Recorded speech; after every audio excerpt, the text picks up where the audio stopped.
Cough syrup की वजह से कई बच्चों की जान चली गई है। डॉक्टर को तो अरेस्ट कर लिया है, फार्मास्यूटिकल कंपनी के ऊपर भी एक्शन हो रहा है, लेकिन क्या डॉक्टर सही में इस चीज के लिए रिस्पॉन्सिबल है? देखिए, इसके दो एस्पेक्ट है। कंपोनेंट इन्वॉल्व है, मशीन्स में काम आता है, फिर दवाइयों में कभी नहीं आता। वॉच डॉग के ऊपर कौन वॉच करेगा? ये सबसे पहले जो एक्शन और मीडिया में खबर जाती है वो डॉक्टर की जाती है। मेरे पास बहुत सारे कफ सिरप रखे हैं और आजकल मार्केट में कफ सिरप की बहुत चर्चा है, क्योंकि इन कफ सिरप की वजह से कई बच्चों की जान चली गई है। मध्य प्रदेश, राजस्थान में कुछ ऐसा इंसिडेंट हुआ है कि एक कंटेमिनेटेड कफ सिरप पीने की वजह से बहुत सारे बच्चों की जान चली गई, और ये बहुत ही दुखद घटना है। और इसके एज अ रिजल्ट जो डॉक्टर ने प्रिस्क्राइब किया था वो भी स्टेड है, फार्मास्यूटिकल कंपनी के ऊपर भी एक्शन लिया गया है और अभी प्रोसेस ऑन है और काफ़ी इंक्वायरी चल रही है। तो सर, एक क्वेश्चन इसमें ये बनता है कि डॉक्टर को तो अरेस्ट कर लिया है, फार्मास्यूटिकल कंपनी के ऊपर भी एक्शन हो रहा है, लेकिन क्या डॉक्टर सही में इस चीज़ के लिए रिस्पॉन्सिबल है? देखिए, इसके दो एस्पेक्ट है। एक तो विकेरियस लायबिलिटी, आप बोले कि आप जिस कंपोनेंट में या जिस हॉस्पिटल में काम कर रहे हैं वहाँ आने वाली चीज़ों पे आपका कंट्रोल माना जाता है। हम्म। वैसे हर चीज़ पे आप कंट्रोल नहीं कर सकते, but as a vicarious liability आपको उस पर कंट्रोल रखना चाहिए। Hmm. At the same time doctors एक बहुत ही ईजी स्केपगोट है। हम्म। अगर आप कुछ नहीं कर सकते तो डॉक्टर को पकड़ लो और उसको अंदर कर दो। But that is not the way to deal with this problem, hmm. Because it is a systematic failure. Systematic failure है, रेगुलेशंस जो फार्मास्यूटिकल कंपनी है उसकी लाइबिलिटी मेरे ख्याल से ज़्यादा है। बेसिकली यही है कि आपको जो प्रोसीजर्स और प्रोसेस सही जगह पे नहीं काम करती हैं।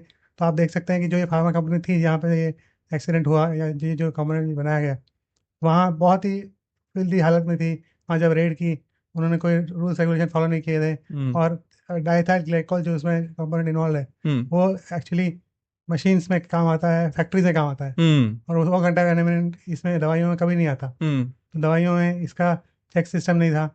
और जहाँ जहाँ ये काफ़ी टाइम से चल रही थी, तो ये दवाइयों पे कंट्रोल करना ये गवर्नमेंट की रिस्पॉन्सिबिलिटी है और राइट। सिस्टम की रिस्पॉन्सिबिलिटी है। राइट। सर, मेरे को लगता है डॉक्टर्स को, जैसे एक तो पब्लिक में आउटक्राई होता ही है, और पब्लिक आउटक्राई को मतलब ठीक भी है ऐसा इंसिडेंट होने के बाद, लेकिन आप डॉक्टर को अरेस्ट कर लेते हैं, पूरी मीडिया में भी आप न्यूज़ चली जाती है।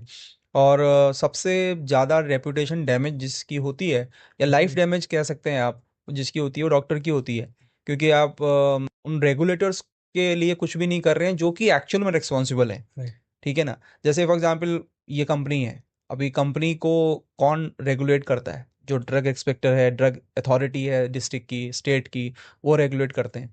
अगर वही रेगुलेशन ही नहीं कर रहे हैं तो डॉक्टर तक जो वो मेडिसिन पहुंच रही है उनको तो उस चीज़ के बारे में पता नहीं है, क्योंकि वो तो लाइसेंस लेकर मार्केट में उतरे हैं। तो डॉक्टर के ऊपर लाइबिलिटी पूरा डाल देना और उनको ही स्केपगोट बना देना, मुझे लगता है ये थोड़ी सी ज़्यादा नाइंसाफ़ी है डॉक्टर के लिए। देखिए, डॉक्टर को भी एक दो चीज़ें ध्यान रखनी चाहिए।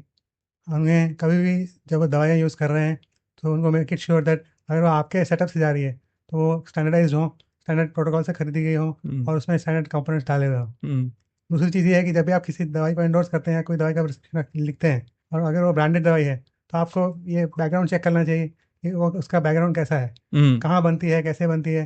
थोड़ा सा आइडिया इसका अगर आप रखेंगे तो आप बहुत सारी चीज़ों को अवॉइड कर सकते हैं। ये भी इम्पोर्टेंट पॉइंट है डॉक्टर्स के लिए भी, क्योंकि डॉक्टर इतने बिजी होते हैं हाँ। और उनके यहाँ खुद की भी फार्मेसी होती है, बहुत टाइम लोग अपनी भी मैन्युफैक्चरिंग कराते हैं। तो मुझे ऐसा लगता है कि अगर ये पॉइंट को ध्यान में रखा जाए कि ये मेडिसिन से आपकी एक फुल, मतलब जो भी आपने अभी तक रेपुटेशन बनाई होगी, और एक भी इंसिडेंट ऐसा होता है तो सब कुछ आपका चला जाता है। तो उस पर्पज से अगर आप जिस दवाइयों से के साथ आप, या जिस डील कर। फार्मास्यूटिकल कंपनी के साथ डील कर रहे हैं, तो उनकी ऑथेंटिसिटी, उनकी क्रेडिबिलिटी आपको जरूर जरूर चेक करनी चाहिए। तो ये इंपॉर्टेंट है, ये भी इंपॉर्टेंट पॉइंट है। लेकिन अभी मुझे लगता है अगर हम सीक्वेंस वाइज देखें तो इसमें दो तीन लोग मेजर रिस्पॉन्सिबल हैं फ्रॉम फार्मास्यूटिकल कंपनी, जो गलत काम कर ही रही थी उनको चेक ना करना, जो रेगुलेटर अथॉरिटी थी जिनका एक्चुअली में रोल है कि वो ये रेगुलेशंस को देखें, क्योंकि कंपनी और जो लोग काम करते हैं बहुत स्टिफ कंपटीशन में काम करते हैं, कंपटीशन मार्केट में बहुत ज़्यादा है, तो वो लोग कभी ना कभी कोई ना कोई गलत तो काम करेगा, और रेगुलेटर का काम ही वही है कि गलत चीज़ों को रोकना, उसकी वॉच डॉग रखना।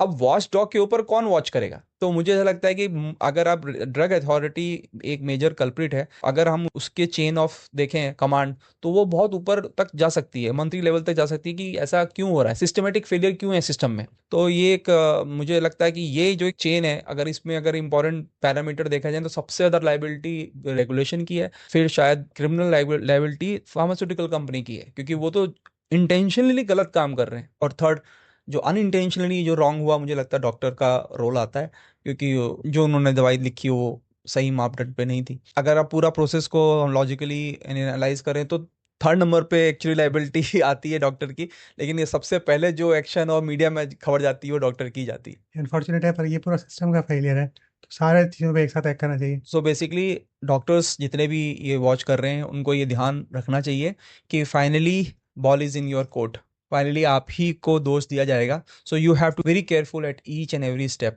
चाहे आप मेडिसिन कोई भी लिख रहे हैं, आपकी फार्मेसी से है, किसी और की फार्मेसी से है, उसका ट्रैक रिकॉर्ड, उसकी एनालिसिस आप रिपीटेड अपने सिस्टम में डाल लीजिए, हर क्वार्टरली आप चेक करना इंपॉर्टेंट है। इसी तरीके से दूसरी चीज़ें भी होती हैं, जैसे फायर क्लियरेंसेज हैं या आपके स्टेचुटरी क्लियरेंसेज हैं, ये सब भी एक एक इंपॉर्टेंट एलिमेंट है, और इसी तरीके से वो इम्पैक्ट करते हैं डॉक्टर्स की लाइफ को। Right. तो अगर वो हैबिट में बना लिया जाए, एक प्रोसेस में चेकलिस्ट चेकलिस्ट बना ली जाए कि हर 6 महीने में इसको हमको देखना है, तो आप रिस्क कम कर कम कर सकते हैं। दो।